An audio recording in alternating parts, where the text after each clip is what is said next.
Labas, Sauliau.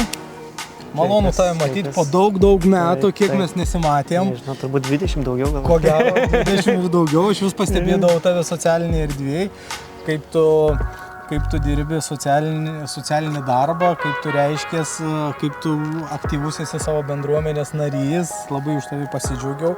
Esi ir politikas, esi ir Klaipėdos rajonos miesto savivaldybės tarybos narys. Tai labai smagu.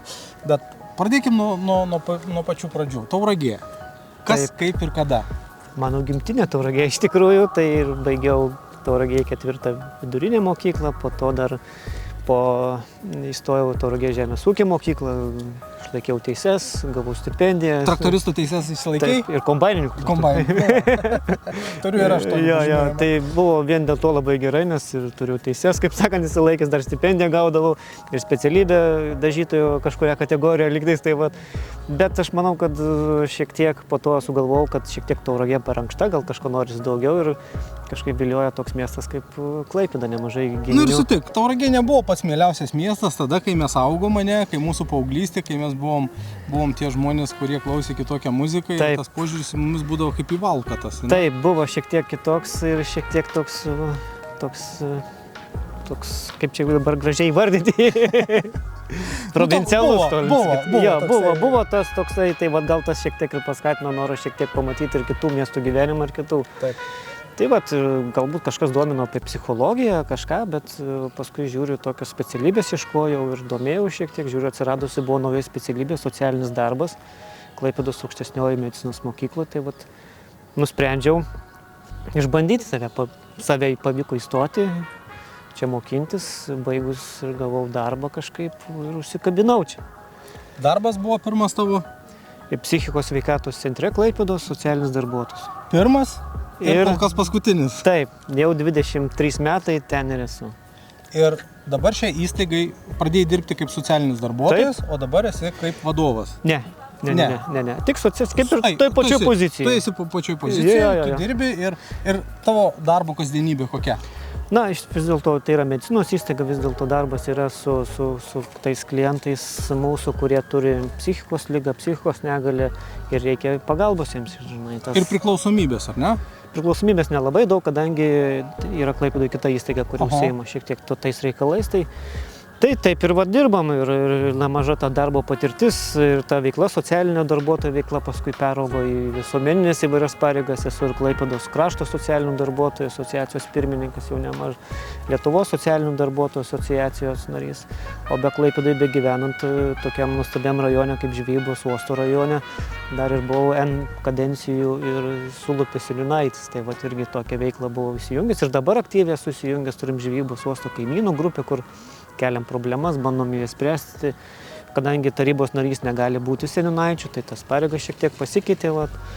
Tai taip ir įsijungiam į tą Klaipėdos gyvenimą, bet iš tikrųjų, kaip ir minėjai, Tauragės nepamiršau, brolis gyvena Tauragėje, kai reikia pasikeisti mašiną, tikrai atvažiuojame ir Tauragėje pasižiūrėti, tai šiek tiek jaučiuosi gal ir kaltę, šiek tiek, kad per mažai nuvažiuoju ten ir aplankyti ir artimųjų turbūt, tai vis tas graužatis dar yra.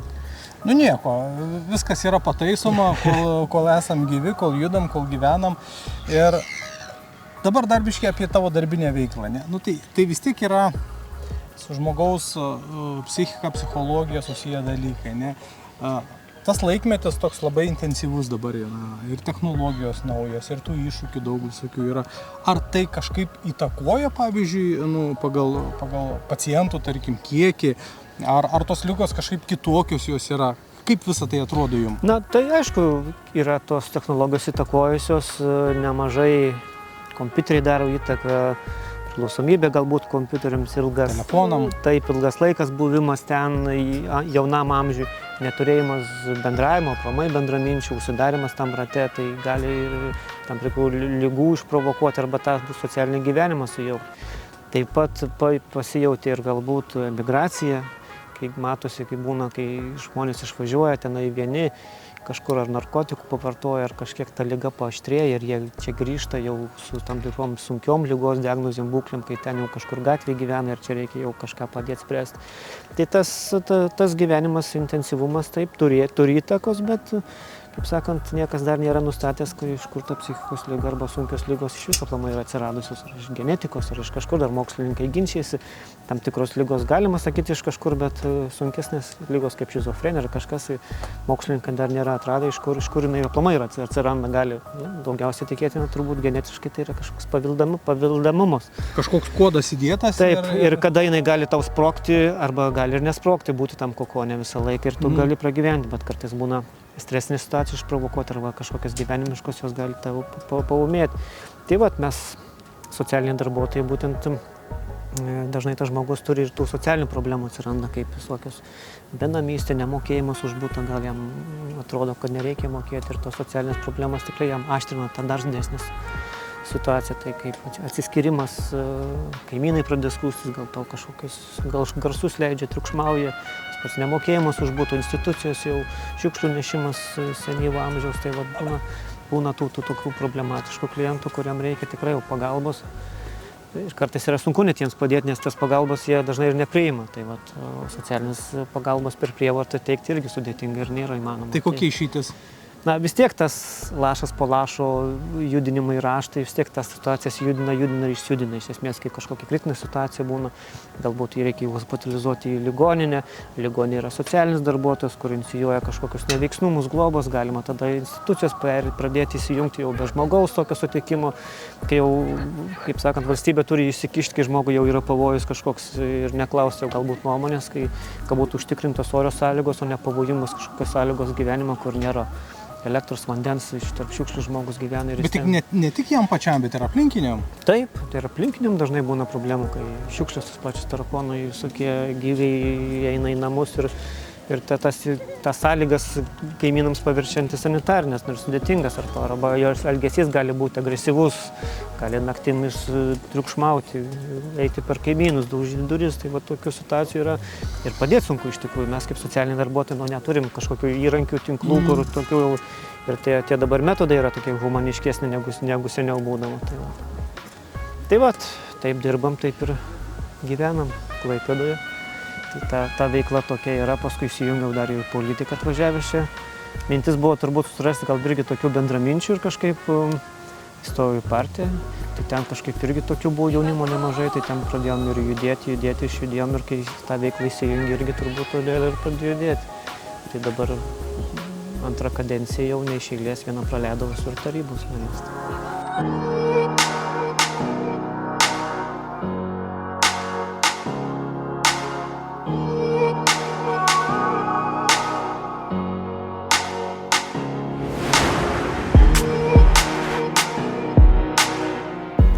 Mes sėdim labai gražioj vietoj, prie Klaipėdos simbolio meridiano. Ir aš nežinau, ko Sauliaus paklausti, nes labai saulė šviečia ir mes ką tik iš Daivos grįžom išgėrę vyną. Aš noriu rimties. Šiaip ne, iš tikrųjų žmonės dažnai manęs klausia, nuo kada skaitaisi to miesto gyventojų, žinai, kaip klaipėdietis. Aš dabar dažnai irgi galvoju, nuo kada aš esu klaipėdietis, ar aš dar esu ne klaipėdietis. Tai tokiais filosofiniai klausimai kyla, bet kažkas arba esu kažkaip girdėjęs, kažkas pasakęs, kad jeigu tavo jau vaikai gimsta tam mieste, reiškia, tu esu jau to miesto gali skaitytis gyventojas. Tai tokie. Sauliukai, tu esi Tauragiškis. Va, būtent irgi. Tai nereikia galvoti. Nereikia nieko galvoti, nereikia nieko spręsti. Man geriausiai Daiva pasakė, kad sako, yra taip, yra klaipėdiškiai ir klaipėdiečiai.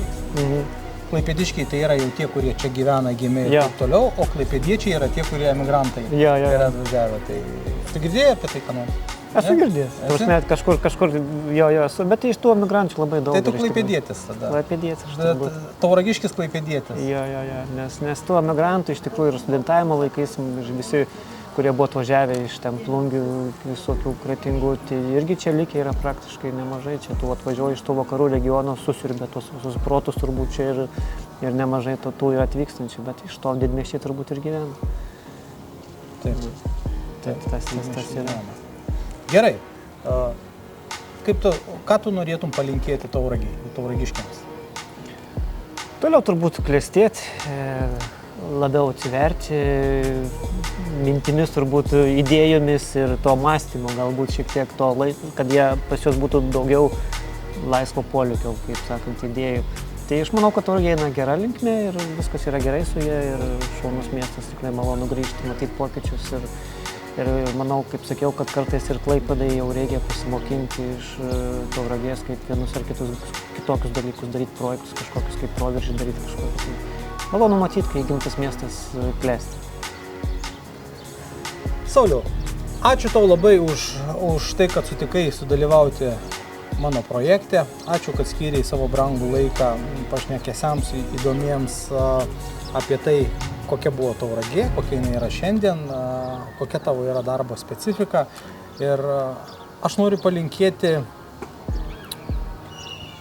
ramaus darbo, ramios karjeros tavo veikloje, nepamiršti laiko skirti savo, kelionėms, pažinimui ir dažniau grįžti į Tauragę. Ačiū tau labai.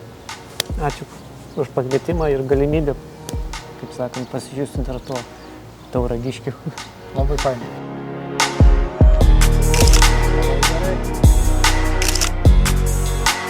Tada esame. Viskas. Ačiū tau labai. Buvo labai smagu.